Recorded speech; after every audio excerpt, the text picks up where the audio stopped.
어릴 적 친척집 거실에는 이상하게도 아무도 마시지 않는 술병이 한두 개씩 있었습니다. 갈색 액체가 든 네모난 병, 금빛 무늬가 번쩍이는 둥근 병, 어떤 것은 벨벳 상자에 모셔져 있었지요. 어린 눈에는 술이라기보다 보물 같았습니다. 손이라도 뻗으면 어른들이 바로 말했습니다. 야, 그거 비싼 거야. 만지지 마. 그런데 몇 년 뒤 다시 가도 그 병은 그대로였습니다. 비싸서 못 마시고, 아까워서 못 마시고, 손님 오면 보여주기만 하고, 결국 사람보다 장식장의 위스키를 더 오래 품고 살았습니다. 1990년대 어느 집들이 날도 생각납니다. 평소 소주만 드시던 아버지 친구 한 분이 해외 출장에서 사왔다며 위스키 한 병을 꺼냈습니다. 탁! 병을 식탁에 올리는 순간 모두가 조용해졌어요. 얼음을 넣고 갈색 술을 조금 따르는데 누가 보면 왕실 보물 개봉식인 줄 알겠습니다. 한 분이 한 모금 마시더니 얼굴을 찡그렸습니다. 이야, 역시 다르네. 옆 사람은 아직 마시지도 않았는데 고개부터 끄덕입니다. 그럼 다르지. 뭐가 다른지는 아무도 설명하지 않았습니다. 맛을 아는 건지, 가격표를 아는 건지, 분위기에 먼저 취한 건지 지금 생각해도 모르겠습니다. 그런데 이 갈색 술은 대체 어디서 시작됐을까요? 스코틀랜드 안개 속에서 수염 덥수룩한 아저씨가 보리를 끓이다가 잠깐만, 이거 괜찮은데? 하고 위스키를 만들어냈을까요? 아니면 아일랜드 수도원에서 수도사가 약을 만들다가 한 모금 맛보고 약이 좀 세네? 했을까요? 위스키의 족보를 따라가면 의외의 장소가 나옵니다. 술집이 아니라 약과 향료, 연금술의 세계에 더 가깝습니다. 사람들은 오래전부터 액체를 끓이고 증기를 시켜 다시 액체로 받는 증류 기술을 연구했습니다. 고대와 중세의 증류는 향료와 약품 등을 얻는 데 활용됐지요. 그러니까 고대 사람들이 참나무통 옆에 앉아 싱글몰트를 돌려 마셨다는 이야기는 아닙니다. 그 정도면 역사학이 아니라 시간여행입니다. 알코올 증류 기술은 중세 유럽에서 점차 발전했고 12세기와 13세기 무렵에는 와인을 증류해 강한 술을 만드는 기술이 알려집니다. 이런 증류주는 라틴어로 아쿠아 비타이, 즉 생명의 물이라 불렸습니다. 이름부터 대단하지요? 한 잔 마시면 허리가 펴지고 두 잔 마시면 무릎이 새 것이 될 것 같습니다. 실제로 당시 증류주는 약용으로도 사용됐습니다. 물론 너무 많이 마시면 생명의 물이 아니라 다음 날 오전을 통째로 삭제하는 물이 됩니다. 그리고 이 기술이 북쪽으로 올라갑니다. 지중해에서는 포도로 술을 만들기 좋았지만 아일랜드와 스코틀랜드에는 보리가 익숙했습니다. 맥주와 에일을 만들던 곡물에 증류 기술이 만난 겁니다. 보리를 물에 불려 싹을 틔우고 말려 메가를 만듭니다. 이것을 갈아 따뜻한 물과 섞고 효모로 발효시키면 알코올이 생깁니다. 여기까지는 맥주와 가까운 친척입니다. 그런데 이 발효액이 증류기로 들어가는 순간 족보가 갈라집니다. 여기서 첫 번째 반전이 있습니다. 처음 나온 위스키는 우리가 아는 금빛 술이 아닙니다. 갓 증류한 술은 투명합니다. 호박색과 나무, 바닐라, 향신료 같은 풍미는 술이 오랫동안 나무통 속에서 시간을 보내며 얻은 것입니다. 한마디로 위스키는 태어날 때보다 나이 들면서 더 유명해지는 술입니다. 오늘날 스카치 위스키는 법적으로 스코틀랜드에서 만들어지고 오크통에서 최소 3년 이상 숙성돼야 합니다. 그러니 중세의 생명의 물과 오늘날 12년 산 싱글몰트를 똑같다고 하면 곤란합니다. 증조할아버지 사진을 최신 여권 사진이라고 우기는 것과 비슷합니다. 자, 여기서 아일랜드와 스코틀랜드가 수백 년째 잔을 내려놓지 못하는 문제가 등장합니다. 그래서 누가 먼저 만들었는데? 아일랜드가 먼저 카드 한 장을 꺼냅니다. 1405년 클론 맥 노이즈 연대기로 알려진 기록에는 한 아일랜드 족장이 생명의 물을 지나치게 마신 뒤 목숨을 잃었다는 내용이 전해집니다. 다만 오늘날 전해지는 것은 후대의 영어 번역본을 통해 알려진 내용이고 당시 아쿠아 비타이가 지금의 숙성 위스키와 완전히 같은 술이었다고 단정할 수도 없습니다. 그래도 15세기 초 아일랜드의 증류주 문화를 보여주는 중요한 흔적으로 취급됩니다. 아일랜드가 말할 만하지요. 1405년이다. 숫자 봤지? 그런데 스코틀랜드가 조용히 장부를 꺼냅니다. 1494년 스코틀랜드 왕실 재정 기록인 엑스체커롤에는 왕의 명령으로 수도사존 코어에게 메가 8볼을 주어 아쿠아 비타이를 만들게 했다는 기록이 남아 있습니다. 이쪽은 꽤 구체적입니다. 재료가 나옵니다. 무엇을 만들지도 나옵니다. 사람 이름까지 나옵니다. 존 코어. 갑자기 역사책이 영수증처럼 자세해집니다. 그렇다면 존 코어가 위스키의 발명자일까요? 그렇게 단정하기는 어렵습니다. 왕실이 상당한 양의 메가를 맡겨 술을 만들라고 했다는 것은 이미 그 이전부터 제조 기술이 알려져 있었을 가능성이 크기 때문입니다. 존 코어는 최초의 발명자라기보다 현재 남은 기록에서 이름이 선명하게 등장하는 초기 제조자에 가깝습니다. 결국 위스키는 한 사람에게 발명자 명찰을 달기 어려운 술입니다. 증류 기술은 여러 지역을 거쳐 발전했고 아일랜드와 스코틀랜드에서 곡물을 이용한 생명의 물이 오랜 시간 변하면서 오늘의 위스키가 됐습니다. 그래도 원조 싸움의 점수를 매기자면 재미있습니다. 아일랜드는 1405년이라는 더 이른 기록을 내밉니다. 스코틀랜드는 1494년 누가 무엇으로 만들었는지가 적힌 구체적인 생산 기록을 내밉니다. 아일랜드가 잔을 내려놓습니다. 우리가 먼저다. 스코틀랜드가 장부를 펼칩니다. 우리는 만든 사람 이름도 있다. 둘이 계속 따지면 옆자리 사람이 해결하면 됩니다. 그래서 두 병 다 열면 안 됩니까? 아마 이 논쟁은 그렇게 수백 년을 더 갈 겁니다. 위스키라는 이름도 이 역사와 연결됩니다. 아일랜드어와 스코틀랜드 게일어에서 생명의 물을 뜻하던 말이 영어권에서 발음과 철자가 변하면서 위스키 또는 위스키가 됐습니다. 보통 스코틀랜드는 이가 없는 위스키, 아일랜드는 이가 들어간 위스키를 많이 씁니다. 미국에서는 위스키가 흔하고 캐나다와 일본에서는 위스키가 일반적입니다. 하지만 철자 하나만 보고 국적을 100% 판정하면 안 됩니다. 술병도 사람처럼 예외가 있습니다.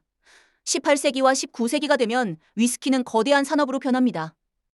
스코틀랜드에서는 높은 세금을 피해 몰래 술을 만드는 불법 증류도 성행했습니다.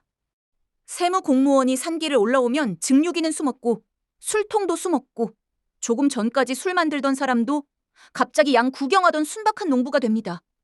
저는 아무것도 모릅니다.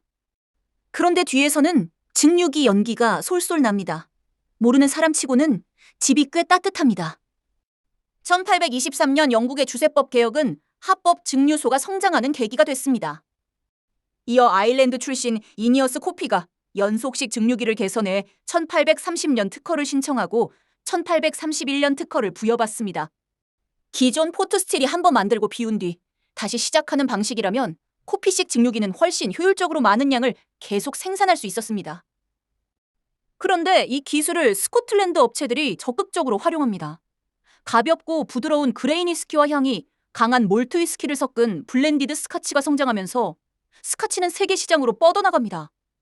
아일랜드 사람이 발전시킨 증류기가 스카치 세계화에 큰 힘을 보탠 셈입니다.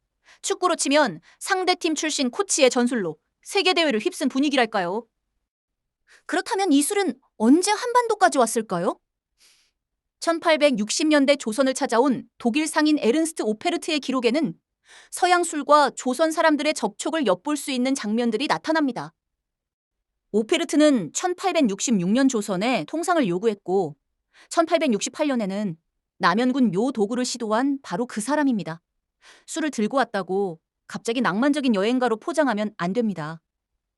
술 계산서와 역사 계산서는 따로 봐야 합니다. 그리고 1883년 일본과 체결한 해관세칙에는 위스키가 공식 수입 품목으로 등장합니다. 그때 이름이 아주 재미있습니다. 유사길. 위스키 소리를 한자로 옮긴 이름입니다. 처음 들으면 내비게이션이 말할 것 같지요. 300m 앞 유사길로 우회전하십시오. 광복 이후에는 제대로 된 수입 위스키가 매우 귀했습니다. 그런데 사람의 욕망은 늘 물건보다 빨리 옵니다.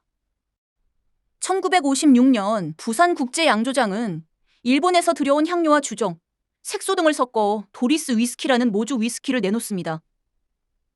일본 산토리의 토리스 위스키를 떠올리게 하는 이름이었습니다. 제품은 인기를 끌었지만 이름 문제가 불거졌고 1960년 이름을 바꿉니다. 도리스에서 도라지. 순간 위스키가 약초주가 된 것 같습니다. 갑자기 한국 산골 냄새가 납니다. 그런데 도라지 위스키에는 도라지가 들어간 것도 아니었고 오늘날 우리가 말하는 제대로 된 위스키 원액이 들어간 것도 아니었습니다. 도라지 없음, 위스키 원액도 없음. 그런데 도라지 위스키. 이름 하나에 반전이 2번 들어있습니다. 그래도 다방, 색소폰, 양복. 유리잔과 함께 하나의 시대 풍경으로 남았고 훗날 최백호의 노래 낭만에 대하여에도 그 이름이 등장합니다. 1970년대에는 스코틀랜드에서 수입한 진짜 위스키 원액을 넣은 제품들이 나타납니다. 1976년 백화양조의 조지 드레이크와 진로의 JR 위스키는 원액 함량이 19.9%였습니다. 왜 19.9였을까요? 당시 세법상 원액이 20% 이상이면 위스키로 분류돼 세금 부담이 커졌기 때문입니다. 20%면 위스키, 19.9%면 다른 주류. 딱 0.1% 차이입니다. 술 한 병의 신분을 소수점 첫째 자리가 결정한 셈이지요. 그러다가 정부가 목표를 바꿉니다. 수입해서 섞지만 말고 우리도 원액을 만들어 보자. 1980년 정부가 위스키 국산화 정책을 추진하면서 오비시그램, 진로, 백화양조가 국내 원액 생산에 뛰어듭니다. 그리고 1982년 한국에서 처음으로 국산 위스키 원액이 생산됩니다. 이게 중요합니다. 외국 위스키를 들여와 병에 넣은 것이 아니라 한국에서 직접 원액을 증류하기 시작한 겁니다. 1984년에는 국산 대맥을 사용한 그레인 위스키 원액 생산도 이어집니다. 하지만 위스키 공장에는 월급도 안 받으면서 가장 큰 권력을 가진 직원이 하나 있습니다. 시간입니다. 사람은 급합니다. 회사는 더 급합니다. 그런데 술은 전혀 급하지 않습니다. 나무통 안에 들어가서는 세워라 내워라입니다. 그 결과가 나온 것이 1987년 3월 1일입니다. 오비시그램의 디프로메트와 진로의 다크호스가 국산 위스키 원액을 넣은 첫 상업 제품으로 출시됩니다. 다만 정확히 말하면 당시 제품에는 국내에서 만든 몰트와 그레인 원액뿐 아니라 수입 원액도 함께 들어갔습니다. 따라서 한국에서 만든 원액이 들어간 최초의 상업 위스키라고 부르는 것이 정확합니다. 병 속 모든 원액이 100% 한국산이었던 것은 아닙니다. 그러니까 한국 최초의 위스키가 뭐냐? 는 질문은 무엇을 최초라고 부르느냐에 따라 답이 달라집니다. 한국의 공식 수입 기록을 본다면 1883년 유사길이 중요합니다. 국산 모조 위스키의 대표적인 출발을 찾는다면 1956년 도리스가 나옵니다. 한국에서 직접 위스키 원액을 증류한 출발점은 1982년입니다. 그 국산 원액을 넣어 판매한 첫 상업 제품은 1987년 디프로메트와 다크호스였습니다. 하지만 이 도전은 오래 이어지지 못합니다. 1991년 주류 수입 자유화 이후 세계적인 스카치 브랜드들이 본격적으로 들어오면서 국산 원액 사업은 경쟁력을 잃었고 한국에서 위스키 원액을 직접 만드는 흐름도 한동안 사실상 끊깁니다. 여기까지만 보면 엔딩 자막이 올라갈 장면입니다. 그런데 잠깐, 술의 역사도 사람 인생처럼 가끔 이막이 있습니다. 2020년 남양주에는 쓰리소사이어티스 증류소가, 김포에는 김창수 위스키 증류소가 문을 엽니다. 그리고 2020년대에는 한국에서 직접 증류하고 숙성한 새로운 싱글몰트 위스키가 시장에 나오기 시작합니다. 쓰리소사이어티스의 기원과 김창수 위스키 같은 이름들이 등장하면서 수십 년 전 멈췄던 한국 위스키 원액의 이야기가 다른 세대의 손에서 다시 이어진 겁니다. 옛날에는 외국 위스키 한 병이 성공의 상징처럼 장식장 한가운데 놓였습니다. 이제는 한국에서 직접 증류한 위스키를 찾아 마시는 시대가 됐습니다. 어느 집에서는 성인이 된 아들이 첫 월급을 받고 작은 위스키 한 병을 사왔습니다. 아버지와 한번 같이 마셔보고 싶어서 골랐다고 합니다. 아버지는 병을 받아들고 웃었습니다. 우리 때는 좋은 양주 생기면 아까워서 장식장에 넣어놨는데 아들이 물었습니다. 그럼 이것도 넣어둘까요? 아버지가 바로 병을 열었습니다. 아니다. 그러다가 또 10년 간다. 둘은 작은 잔에 조금씩 따랐습니다. 이런저런 이야기를 나누다 아버지가 한마디 합니다. 예전에는 좋은 술이 있어야 좋은 날인 줄 알았는데 좋은 날에 술을 마시는 거였네. 그날 그 병은 장식장으로 가지 않았습니다. 위스키는 한 사람이 어느 날 갑자기 발명한 술이 아니었습니다. 오래된 증류 기술이 이동하고 아일랜드와 스코틀랜드의 곡물 문화가 만나고 수많은 사람들이 만들고 실패하고 고치면서 지금의 모습이 됐습니다. 원조 기록에서는 아일랜드가 1405년이라는 빠른 카드를 내밀고 스코틀랜드는 1494년 존 코어라는 구체적인 생산 기록을 내밉니다. 그리고 한국에서는 유사길이라는 낯선 이름으로 들어왔던 수리도리스와 도라지의 시대를 지나 1982년 국산 원액 생산과 1987년 첫 상업 제품으로 이어졌고 오늘날 다시 한국에서 증류하고 숙성하는 위스키가 만들어지고 있습니다. 생명의 물이라는 거창한 이름으로 불린 위스키의 재료는 의외로 단순합니다. 곡물과 물, 효모, 나무통. 그리고 병 뒷면에는 적혀 있지 않지만 가장 많이 들어가는 재료가 하나 더 있습니다. 시간입니다. 어쩌면 그래서 위스키 한 잔에는 술맛만 있는 게 아니라 기다린 세월까지 함께 들어있는지도 모르겠습니다. 여러분은 위스키 하면 가장 먼저 어떤 장면이 떠오르시나요? 어릴 때 집 장식장에 몇 년이고 모셔져 있던 양주병이 생각나시나요? 아니면 처음 한 모금 마시고 이 비싼 걸 왜 마시는 거야? 했다가 어느 순간 향을 찾아 마시게 되셨나요? 그리고 위스키 원조 논쟁에서 여러분은 1405년 기록의 아일랜드에 한 표를 주시겠습니까? 아니면 1494년 구체적인 생산 기록에 스코틀랜드에 한 표를 주시겠습니까? 혹시 기억 속에 도라지 위스키나 오래된 국산 위스키가 남아있는 분도 계신가요? 댓글로 여러분의 위스키 이야기도 들려주세요. 재미있게 보셨다면 구독과 좋아요 부탁드립니다. 다음에도 우리가 매일 먹고 마시고 사용하면서도 제대로 몰랐던 것들의 탄생과 족보를 재미있게 풀어보겠습니다. 감사합니다. 우리 또 만나요.